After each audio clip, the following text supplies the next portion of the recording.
you've done this quite recently. And I say quite recently, it's been a bit of a long burn, but you promoted something you believe in, and there was not resistance, but it was different. And you just decided, well, I'm just going to keep talking about it, and I'm just going to keep doing it anyway.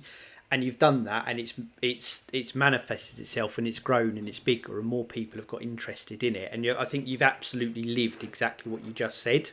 Which either we can just say the proof is in the pudding, we do this, but you'll have to trust that it's there, or you can elaborate on that a little bit, but I don't know if that's appropriate right now or not. Well, people know that I love coaching, right? If anyone's... That's the one.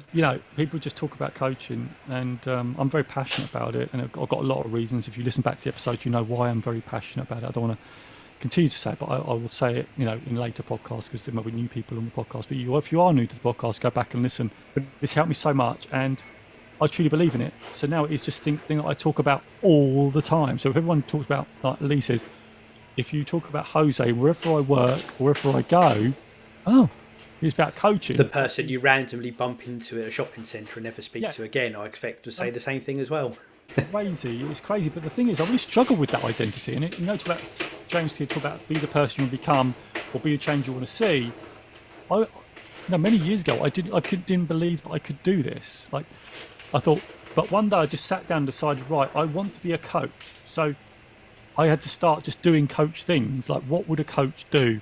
A coach would just try and help people ask questions. What are the powerful questions? So again, it's the practice, and anytime there's an opportunity, it's just taking the opportunity to talk about it, not in a preachy way, but in a way that helps someone, so they recognise the value, and you bring something new to someone's awareness, but not in a forceful way.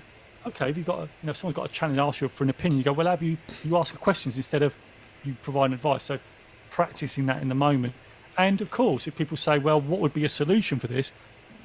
Coaching is such a great solution for so many things, and it's just so powerful. And so, I started it off with very little traction, but now it's got a ton of traction. And I think you live your life you are surrounded by, might be too much, but for huge parts of your life now, you are in a coaching environment, and I think that's because of all these conversations in all these different places, and people have started to gravitate to it, and you've made that a reality for yourself. I think that's the exact example of what we're talking about here, in a very, very big way, that you can grow that for yourself. So I say it's a great quote and it's great advice, but actually it's something you've done and can prove it works as well.